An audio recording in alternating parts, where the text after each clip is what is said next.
नमस्कार, आप देख रहे हैं यूपी न्यूज 24/7। आइए नजर डालते हैं दिन भर की बड़ी खबरों की ओर। कांवड़ मार्गों की खाने पीने की दुकान पर संचालकों का नाम और पहचान अनिवार्य कर दिए जाने से दुकानदारों में बेचैनी बढ़ गई है। इस आदेश को लेकर शनिवार को भी विपक्ष के नेताओं की ओर से टिप्पणियां सामने आती रहीं। वहीं एक तरफ नेताओं के बीच जुबानी जंग छिड़ी और दूसरी तरफ दुकानों के बाहर नाम प्रदर्शित करने का सिलसिला जारी रहा। वहीं कपिल सिब्बल ने भी एक्स अकाउंट पर लिखा कि यूपी में सड़क किनारे ठेलों और भोजनालयों को मालिकों के नाम प्रदर्शित करने का निर्देश दिया गया है। क्या यह विकसित भारत का रास्ता विभाजनकारी एजेंडे से देश बटेगा? उपराज्यपाल वीके सक्सेना के प्रधान सचिव ने दिल्ली के मुख्य सचिव को चिट्ठी लिखी, जिसमें मुख्यमंत्री अरविंद केजरीवाल के स्वास्थ्य का जिक्र किया गया, जिसमें कहा गया है कि अरविंद केजरीवाल जेल में जानबूझकर कम कैलोरी वाली डाइट ले रहे हैं। कम कैलोरी से उनका वजन कम हो रहा। केजरीवाल प्रॉपर डाइट नहीं ले रहे हैं। 6 जून से 13 जुलाई के बीच प्रॉपर डाइट नहीं ली गई।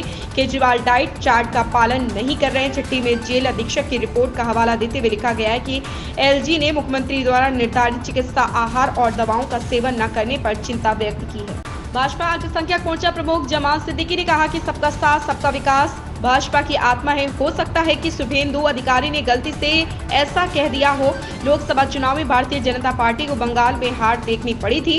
इस हार से नाखुश नेता प्रतिपक्ष और भाजपा नेता शुभेंदु अधिकारी ने जो हमारे साथ है हम उनके साथ हैं बयान देकर राजनीतिक गलियारों में हलचल पैदा कर दी है।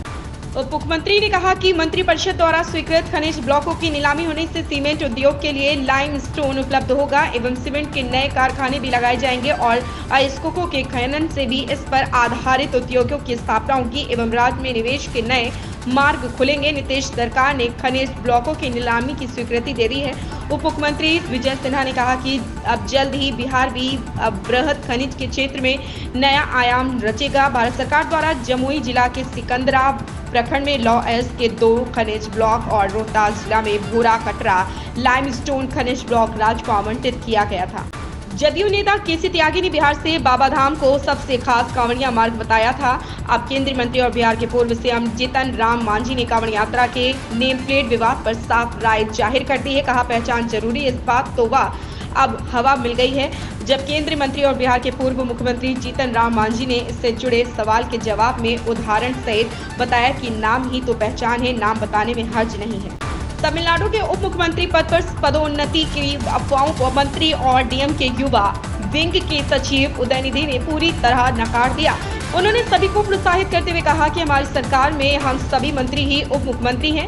मंत्री उदयनिधि स्टालिन जो कि डीएम के युवा विंग के सचिव भी हैं, उनके उप मुख्यमंत्री के पद पर पदोन्नति होने की अटकलें लगाई जा रही हैं। ऐसे में शनिवार को उन्होंने बताया कि हमारे सीएम और पार्टी अध्यक्ष की मदद करने के लिए कार्यभार संभालने के लिए एक प्रस्ताव पारित किया गया। मुझे पता है कि आप में से कुछ ने यह सुनिश्चित करने के लिए यह प्रस्ताव पेश किया गया। मुंबई के मध्य में कल 78 मिमी औसत बारिश दर्ज की गई। वहीं पूर्वी और पश्चिमी मुंबई में क्रमशः 57 मिमी और 67 मिमी बारिश हुई। मौसम विभाग ने शहर में मध्यम से भारी बारिश होने का अनुमान जताया। भारी बारिश के कारण भारत की आर्थिक राजधानी मुंबई शनिवार को थम सी गई। वहां कल रात भर आज सुबह से भी बारिश जारी है। इससे जल्द राहत मिलने की कोई उम्मीद नहीं दिख रही। दरअसल भारतीय मौसम विज्ञान विभाग ने महाराष्ट्र की राजधानी के लिए येलो अलर्ट जारी किया। सार्वजनिक परिवहन सेवाएं ठप हो गई हैं। राम मंदिर के पुजारियों के लिए ड्रेस कोड लागू हो गया। वहीं पुजारियों को कीपैड फोन भी उपलब्ध कराया जाएगा। पुजारी मंदिर में अब केवल कीपैड वाले फोन का ही इस्तेमाल कर सकेंगे। रामलला की पूजा अर्चना करने वाले पुजारियों के लिए ड्रेस कोड लागू कर दिया गया। राम मंदिर के पुजारी अब सफेद धोती व पीली चौबंदी में नजर आएंगे। ट्रस्ट की ओर से जल्द ही सभी पुजारियों को ड्रेस उपलब्ध कराया जाएगा। साथ ही रामलला की पूजा अर्चना करने वाले सभी 25 पुजारियों को राम मंदिर ट्रस्ट की ओर से कीपैड फोन भी दिया गया है। मुख्यमंत्री योगी आदित्यनाथ ने कुकरेल नदी तट पर स्थित सौमित्र वन में पौधरोपण कर पौधरोपण जन अभियान 2024 का शुभारंभ किया। इस अभियान के तहत प्रदेश भर में 36.50 करोड़ पौधे लगाए जाएंगे, मुख्यमंत्री योगी आदित्यनाथ ने कही। वहीं सीएम के नेतृत्व में शनिवार को उत्तर प्रदेश में एक दिन 20 जुलाई में 36.50 करोड़ पौधरोपण महाअभियान का शुभारंभ हुआ। सीएम योगी ने पीएम नरेंद्र मोदी के आह्वान पर एक पेड़ मां के नाम को समर्पित पेड़ लगाओ पेड़ बचाओ जन अभियान 2024 के तहत पौधा लगाया गया। फिल्म औरों में कहां दम था से अभिनेत्री तब्बू का एक नया पोस्टर रिलीज किया गया। इसे जारी करते हुए निर्देशक नीरज पांडे ने बताया कि वसुधा का किरदार मजबूत और स्वतंत्र है।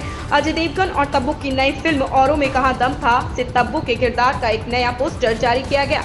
तब्बू इस फिल्म में वसुधा के रोल में नजर आएंगे। एक बार रिलीज की तारीख पीछे खिसकने के बाद यह फिल्म अब सिनेमाघरों में उतरने के लिए पूरी तरह से तैयार है।